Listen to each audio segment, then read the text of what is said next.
Hello students, welcome to my channel physics by Subhash sir. Current electricity के lecture number 7 में हम पढ़ेंगे combination of registers, जो आप लोग स्टैंडर्ड 10th में ऑलरेडी पढ़ चुके हो। इस लेक्चर में हम देखेंगे series connection and parallel connection of resistors and ऐसे कनेक्शंस के लिए हम इक्विवेलेंट रजिस्टर्स का इक्वेशन भी डिराइव करेंगे। तो सबसे पहले देखते हैं series connection. Resistors are said to be connected in series if the same current is flowing through each resistor, or in other words, there is only one path available for the flow of current. अगर कोई register के connection में सभी register में से same current flow होता है या फिर करंट को फ्लो होने के लिए एक ही पाथ अवेलेबल हो, तो ये सभी रजिस्टर्स सीरीज में कनेक्टेड है, ऐसा कहा जाएगा। यहाँ पे मैंने एक सर्किट ड्रॉ की हुई है जिसमें n रजिस्टर को सीरीज में कनेक्ट किया हुआ है। इस सारे रजिस्टर का रेजिस्टेंस है respectively R1, R2, R3 up to Rn। इस कनेक्शन को हमने दो पॉइंट A एंड B के बीच में कनेक्ट किया हुआ है।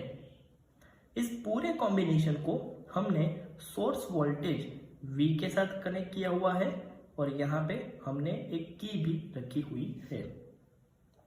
स्टूडेंट्स, हमें याद रखना है कि सीरीज कनेक्शन में ऑलवेज करंट सभी रजिस्टर में से सेम फ्लो होगा। दैट मीन्स R1 रजिस्टर में से I जितना करंट फ्लो होगा, R2 रजिस्टर में भी I ही करंट फ्लो होगा एंड R3 में भी I करंट ही फ्लो होगा। लेकिन जो हमने सोर्स वोल्टेज दिया हुआ है वो पूरा सोर्स वोल्टेज सभी रजिस्टर के अक्रॉस में डिवाइड हो जाएगा। दैट मीन्स R1 रजिस्टर के अक्रॉस में V1 जितना पोटेंशियल ड्रॉप होता है, R2 के अक्रॉस में V2, R3 के अक्रॉस में V3 अप टू Rn के अक्रॉस में Vn जितना पोटेंशियल ड्रॉप होता है। तो अगर हम इस सभी पोटेंशियल ड्रॉप का एडिशन करेंगे तो वो टोटल सोर्स वोल्टेज के जितना होगा। दैट मीन्स इस फिगर के लिए हम ऐसा लिख सकते हैं V equal to V1 plus V2 plus V3 plus up to Vn।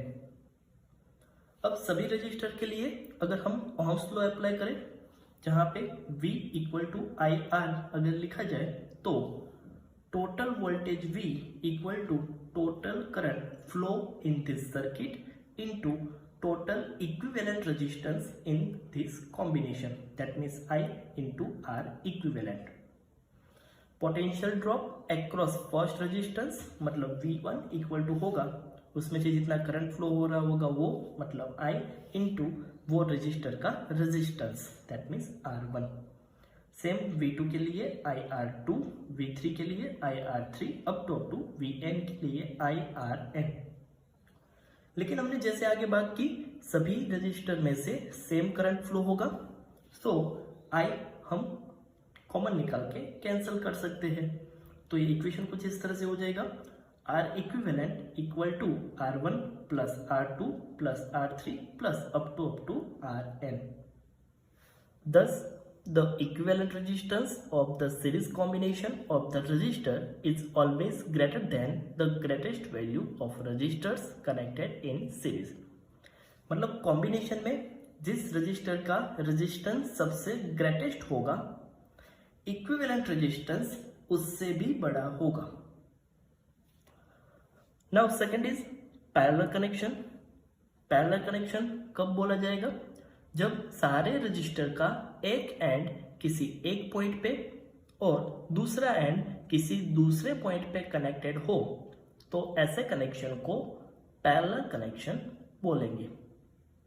यहाँ पे मैंने R1, R2 up to Rn जितने n रजिस्टर्स को पैरेलल में कनेक्ट किया हुआ है। इस रजिस्टर को मैंने दो पॉइंट A एंड B के बीच में कनेक्ट किया हुआ है। इस कॉम्बिनेशन को मैंने सोर्स वोल्टेज अप्लाई किया हुआ है V जितना। इस सोर्स वोल्टेज की वजह से इस सर्किट में यहां से I जितना करंट फ्लो होगा। जैसे ही ये करंट इस पॉइंट पे पहुंचेगा, अब करंट को फ्लो होने के लिए अलग अलग पाथ अवेलेबल है। सो ये पूरा करंट सारे रजिस्टर में अलग अलग टाइप से डिवाइड हो जाएगा। लेट सपोज R1 रजिस्टर का जो पाथ है उसमें से करंट फ्लो होगा I1, R2 रजिस्टर का जो पाथ है वहां से करंट फ्लो होगा I2 up to RN register का जो पाथ है उसमें से करंट फ्लो होगा IN। लेकिन ये सारे करंट का अगर एडिशन किया जाए तो ये टोटल करंट जितना होगा। फिर से सेम ये करंट फ्लो होके B पॉइंट पे फिर से एक्यूमुलेट होगा और आगे फिर से हमें I जितना करंट मिलेगा। तो इस तरह से बैटरी के पॉजिटिव में से I करंट निकलेगा और नेगेटिव में I करंट जाएगा। अब जैसे कि हमने बात की कि पैरेलल कनेक्शन में सभी रजिस्टर में करंट अलग अलग होता है एंड सभी रजिस्टर के अक्रॉस पोटेंशियल ड्रॉप सेम होता है और वो always equal to source voltage होगा। लेट सपोज यहाँ पे A और B के बीच में जितने भी रजिस्टर्स पैरेलल में कनेक्ट किए हुए हैं उसके अक्रॉस में पोटेंशियल ड्रॉप A और B के बीच का पोटेंशियल ड्रॉप मतलब कि V जितना होगा। तो अगर इसके लिए एक इक्वेशन लिखें तो वो ऐसा लिख सकते हैं हम I equal to I1 plus I2 plus up to IN। Ohm's law use करें V equal to IR।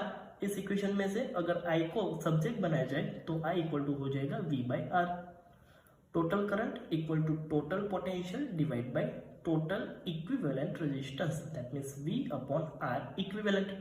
I1 मतलब फर्स्ट पाथ में से कितना करंट फ्लो होगा, तो उसके लिए वो जो रजिस्टर है उसके अक्रॉस में पोटेंशियल ड्रॉप मतलब V डिवाइड बाय रजिस्टर का रेजिस्टेंस R1।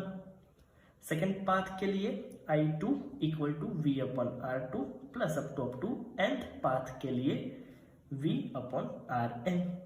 लेकिन जैसे हमने बात की सभी रजिस्टर के अक्रॉस में पोटेंशियल ड्रॉप सेम होगा और वो यहाँ पे V है।